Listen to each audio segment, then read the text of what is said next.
सिंध जी तारीख़ ते तहक़ीक़ जे सिलसिले में आउं रुख सिंधी अवां सां मुख़ातिबु आहियां।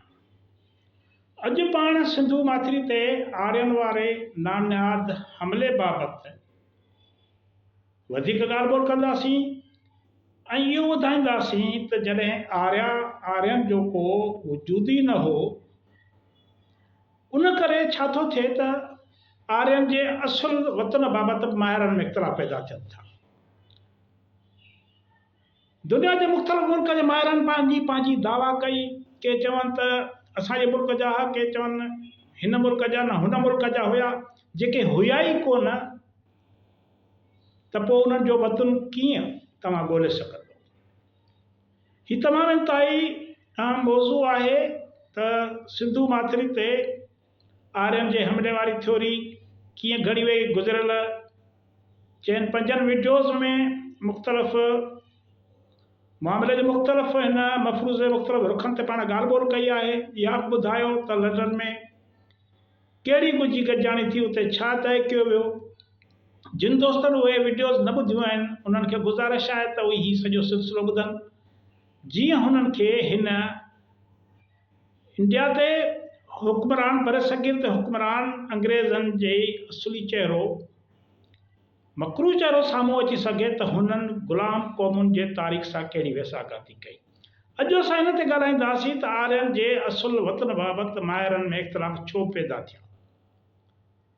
असुल में त सिंधू माथिरी जी सभ्यता ते नामनिहाद आर्यनि जे हमले वारी जेका बेबुनियाद थ्योरी घड़ींदड़ यूरोपी ऐं जर्मन माहिरनि में इन ॻाल्हि ते बि इख़्तिलाफ़ मौजूदु आहिनि त आर्यनि जो असुल वतन कहिड़ो हो, छाकाणि त आर्यनि जे हमले वारो तसवर ई कूड़ ते ॿधलु हो, जंहिं करे हर माहिर उन कूड़ खे बुनियाद फ़राहम करण लाइ ॿिए कूड़ जो सहारो वरितो।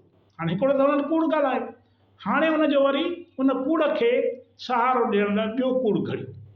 जर्मन माहिर मैक्स मोलर, जेको असुल में हिन सॼे मफ़रूज़े जो बानीकार हुयो, उन आर्यनि खे विच एशिया जो करार ॾिनो त बाबा आर्या जेके हुया, जेके जिन सिंधू माथिरी ते हमिलो कयो, विच एशिया जा। मैक्स मोलर 1853 धारे आर्या लफ़्ज़ खे यूरोप में हिकु आला नस्ल तौरु मुतारफ़ करायो। हिन पहिरियां इंडो आर्यन ॿोलियुनि जे ग्रुप वारो तसवर बि घड़ियो। मैक्स मोलर अॻिते हली 1888 में आर्या नस्ल वारे मौक़िफ़ तां पोइ ते हटी वियो। हिन पंहिंजे अॻु ॾिनल नज़रे खे रद्द कंदे इहो मौक़िफ़ इख़्तियार कयो त हिन आर्यनि खे हिकु नस्ल करार न ॾिनो हो, पर उन्हनि माण्हुनि खे आर्या करार ॾिनो जेकी आर्याई ॿोलियूं ॻाल्हाईंदड़ हुया। माना हुन यूटर्न वरितो। हूअ पाण 1888 में छपियल पंहिंजे किताब में लिखे थो त मां हिक खां वधीक भेरा इहा ॻाल्हि वाज़िह कयां थो त मूं जेको आर्या लफ़्ज़ इस्तेमालु कयो आहे उन जो मतिलबु को अलॻि नस्ल न, पर उन्हनि माण्हुनि जो गुरू आहे जेकी साॻियूं ॿोलियूं ॻाल्हाईंदड़ आहिनि। मैक्स मोलर ऐं डॉक्टर थापर सम्झनि था त आर्यनि जो असुल वतन अरोसिया रीजन या एलेप्स जे ओभर में हुयो, जॾहिं त जर्मन माहिर एंड्रियास नीहरिंग आर्यनि खे ॾखण रूस जो रहवासी करार ॾिनो आहे। ऑस्ट्रियन ॿोली माहिर ज्यूलियस पोक्रनी आर्यनि जो असुल वतन वरी रूस खे ॼाणाए थो। ज्यूलियस पोक्रनी आयरिश क़ौम परस्ती जो हामी हुयो।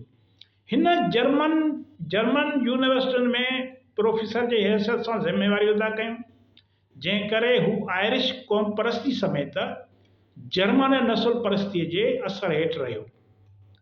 पाण पहिरीं आलमी जंग में ऑस्ट्रियन फ़ौज जो बि हिसो रहियो।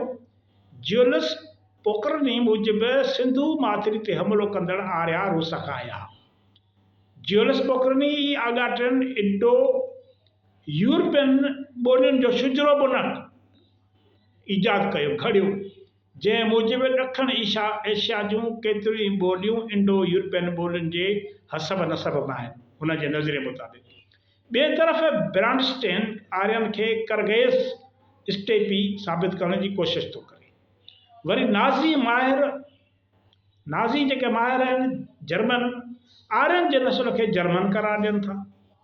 हिकु ॿियो माहिर आहे मोर्गान। उन मूजिबि आर्या ओलह साइबेरिया जा रहवासी हुआ। साॻी तरह जेराज़ोफ आर्यन खे ओलह कैप्सियन समुंड वारे इलाइक़े जो रहवासी साबित करे थो। जॾहिं त प्रोफेसर मैकडोनल्ड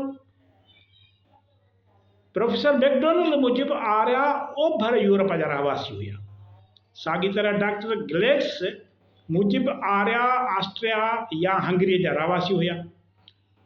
आर्यन जे असुल वतन बाबति इतफ़ाक़ न हुजण मां साबित थिए थो त आर्या नाले ओलह जे मुल्कनि में कंहिं बि इंसानी नस्ल जो को बि वजूद न हुयो। आर्यन जो मफ़रूज़ो घड़ण बैदि हर यूरोपी, जर्मन ऐं रूसी माहिर उन्हनि खे पंहिंजे इलाइक़े जो साबित करण जी कोशिश कई। आर्यन जे असुल वतन ते इख़्तिलाफ़नि बावजूदि हिननि मिड़नी माहिरनि जो गॾियल मक़सदु इहो साबित करणु हुयो त आर्यन यूरोप खां सिंध ऐं हिंद तरफ़ लॾपलाण कई ऐं हिन खिते ते दाइमी कब्ज़ो कयो। हिकु तरफ़ आर्या मफ़रूज़ खे के बि तारीख़ी ऐं सक़ाफ़ती बुनियाद फ़राहम न कयल आहिनि त ॿिए तरफ़ उन जा ख़ालिक़ के साइंसदान, बायोलॉजिस्ट, एंथ्रोपोलॉजिस्ट ऐं आर्कियालॉजिस्ट न हुआ, पर उहे फ़ौजी जर्नल हुआ जिन बरतानवी ऐं जर्मन फ़ौज में अहम उहिदनि ते ज़िम्मेवारियूं अदा कयूं। संदन दुनिया जी तारीख़ सां का बि दिलचस्पी न हुई। हू फ़क़ति फ़ौजी हिकमत अमलीअ तहत मफ़तूह क़ौमुनि खे ताक़त समेत नज़रियाती बुनियादनि ते ग़ुलाम बनाइण वारी हिकमत अमली तहत कमु करे रहिया। आर्या नज़रिये जो वॾो हामी मैक्स मोलर ग्रेट ब्रिटेन जो सरकारी मुलाज़िम हुयो, माना बरतानवी हुकूमत जो सरकारी मुलाज़िम हो ऐं संदसि बरे सगीर में ईस्ट इंडिया कंपनी सां राब्ता हुआ।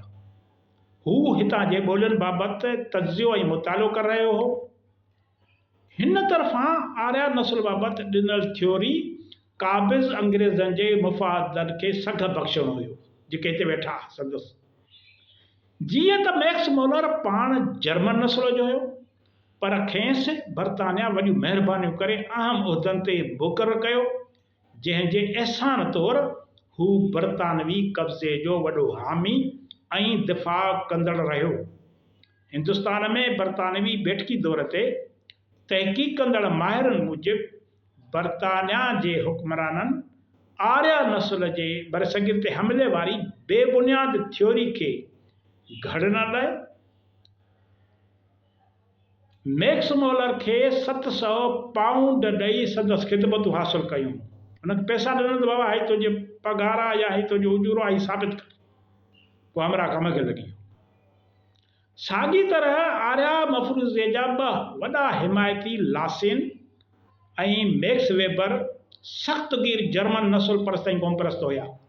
जर्मन नस्ल परस्ती में मुब्तला माहिर लासिन ऐं वेबर अंग्रेज़नि जे इन आर्याई नज़रिए मां तमामु घणो ख़ुशि हुआ, छाकाणि त आर्या नस्ल जे इन नज़रिए में जर्मन नस्ली बरतरी जो अंसर मौजूदु हुयो। हिननि ॿिन्ही जर्मन माहिरनि आर्यन थ्योरी खे अॻिते वधाइण में अंग्रेज़नि खे फ़िक्री इंटेलेक्चुअल मदद फ़राहम कई। अहिड़े तरीक़े सां आर्याई नस्ल परस्ती वारी थ्योरी मफ़रूज़ो बरतानवी फ़ौजी जर्नलनि ऐं जर्मन नस्ल परस्त माहिरनि जो गॾियल मफ़रूज़ो हुयो, जंहिंमें हुननि जा उन वक़्तु सियासी मुफ़ाद वाबस्ता हुया। पाण ईंदड़ दफ़े इन ते ॻाल्हाईंदासीं त अंग्रेज़नि पंहिंजे मफ़रूज़नि खे ग़ुलाम क़ौमुनि खां मञाइण, उन्हनि खे तस्लीम करण लाइ तइलीमी सिरिश्तो कीअं ॻोल्हियो, कीअं जोड़ियो, कीअं क़ाइमु कयो त जीअं माण्हुनि जो ज़हन तब्दील कयो वञे ऐं ग़ुलामनि खे नफ़्सियाती तौर ते वधीक ग़ुलाम बणायो वञे। पाण ईंदड़ दफ़े इन ते ॻाल्हाईंदासीं त अंग्रेज़नि जो ग़ुलाम माण्हुनि लाइ, ग़ुलाम मुल्कनि लाइ तइलीमी सिरिश्तो छा हुयो ऐं उन पस मंज़र में आर्या मफ़रूज़े ते कमु कीअं थियो। अव्हां जी वॾी वॾी महिरबानी।